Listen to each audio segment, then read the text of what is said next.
Bu Bupati sedekah 5 juta. Tapi masih ada yang dipakai nih sama ibu.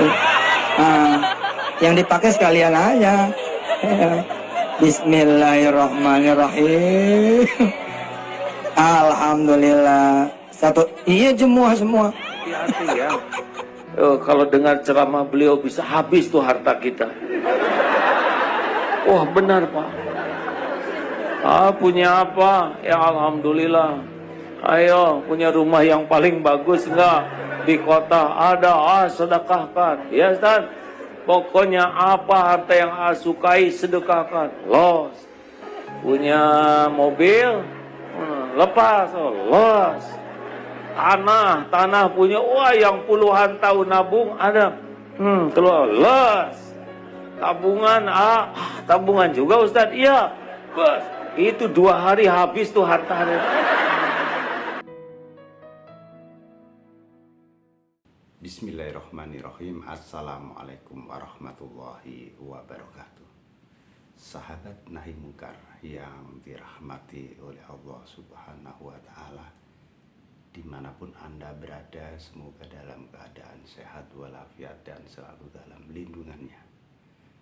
Sahabat, di video opening kita saksikan di mana seorang istri bupati itu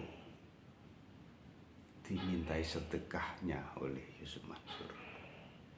Tidak hanya berupa uang 5 juta, tetapi semua perhiasan yang ada dan yang dipakai oleh Nyonya Bupati tadi diminta. Dan para pemirsa pun tertawa, terbahak-bahak melihat adegan ini. Ini bukan adegan rekayasa, tetapi sungguhan. Dan tentu saja seorang ibu yang di depan umum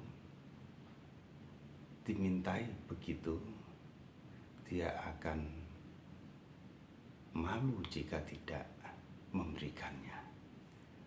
Maka dipelorotilah semua yang ada, yang dipakai oleh Nyonya Bupati tadi.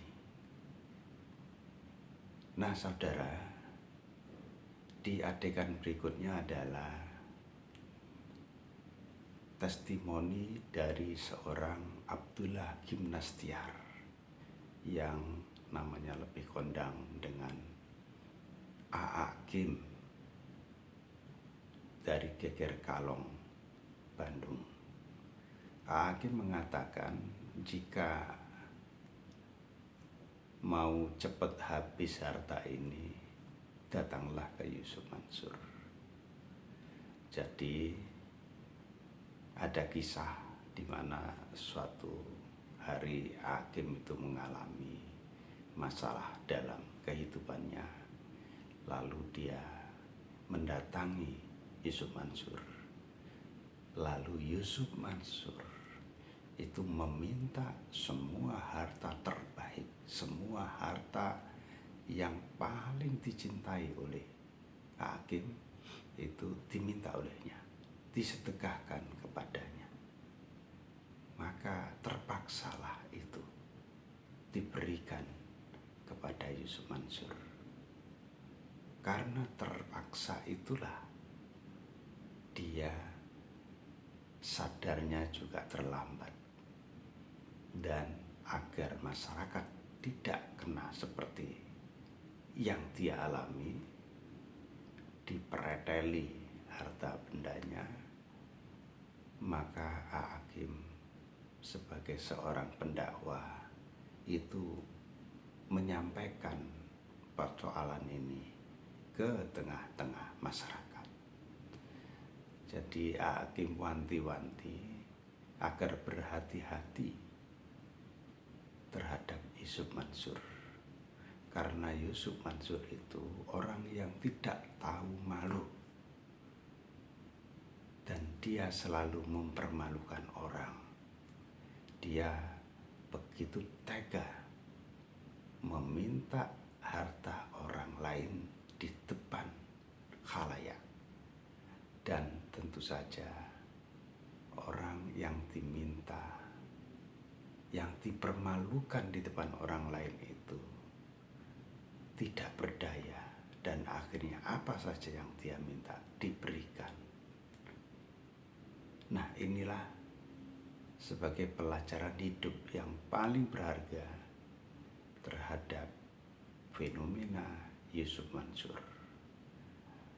Dan fenomena ini terus dia lakukan walaupun sudah tidak lagi di depan umum. Karena apa? Karena masyarakat Indonesia sudah begitu paham, begitu pintar, dan tidak mau dibodohi oleh Yusuf Mansur. Yusuf menjual ide tentang sedekah ini, dan sedekahnya harus kepada dirinya. Dengan sedekah itu, apa yang diinginkan orang yang bersedekah akan cepat terkabul. Itu kata Yusuf Mansur. Padahal sedekah ini adalah amalan akhirat. Amalan akhirat tidak bisa diminta imbalannya di dunia ini. Jikapun Allah memberikan imbalan di dunia ini, maka itu adalah bonus, bukan tujuannya. Sebab jika kita bersedekah lalu amalan ini kita ambil juga di dunia, maka di akhirat kita akan tekor. Amalan adalah satu perbuatan baik yang akan memberikan naungan kepada orang-orang yang melakukannya ketika tidak ada lagi naungan di yaumil akhir. Saudara, bagaimana pendapat Anda? Silakan ditulis di kolom komentar. Billahi taufiq wal hidayah wa ridha wal inayah. Wassalamualaikum warahmatullahi wabarakatuh.